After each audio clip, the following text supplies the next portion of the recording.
In late 2013, Texas passed a number of restrictive anti-abortion laws, and even though we had some great politicians like Wendy Davis attempting to filibuster the legislation, unfortunately they called a special session and they did pass that legislation into law. Now, among the many things that happened in Texas, women will have to get an ultrasound if they want an abortion. They have to look at that ultrasound, which of course humanizes a zygote and makes women feel a little bit of pressure to keep the baby. And it also forces women to go through a 24-hour waiting period between the time that they consult with a physician and actually go through with the abortion.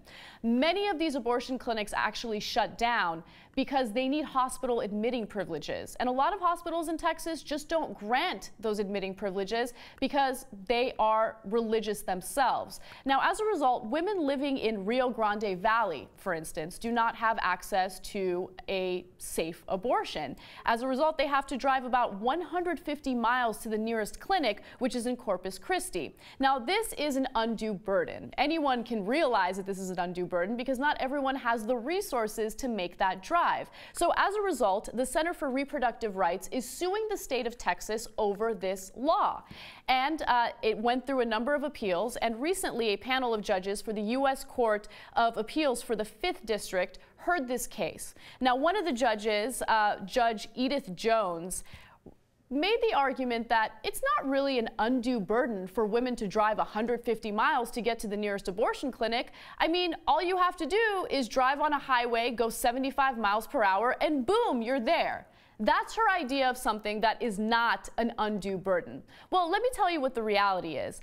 42% of women in the United States that seek an abortion are living under the federal poverty line. So that means that they might not have a car, or they might not have the money for the gas in order to make that 300-mile round trip to get an abortion. And also keep in mind, since there's a 24-hour waiting period, that means that they have to make that trip twice in order to get that abortion. Okay, so I think that's a little bit of an undue burden. And another really frustrating part about this is the most wealthy people here, or upper middle class individuals, will have the access to abortion. If they want to get it, they can do it. But the poorest people are either going to be forced to have that baby, or they're going to be forced into a situation where they will have an unsafe back alley abortion. And then they put their own lives at risk as a result of this stupid law that was dictated by religion. So I have a really big problem with that. But another thing that I would love to see is the mainstream media point their fingers at the same conservatives that support this type of legislation. And the reason why I say that is because they're the exact same people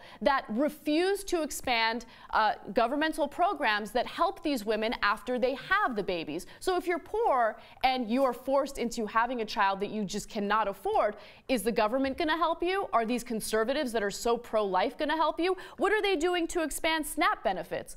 Oh, that's right. They voted to cut SNAP benefits, which means that children will go hungry. What have they done to fight for mandatory maternity leave? Absolutely nothing. What have they done when it comes to affordable childcare? Very little. So it's important for us to point to this hypocrisy, because the reality is this is not a pro-life argument. This is about religion dictating laws here in the United States.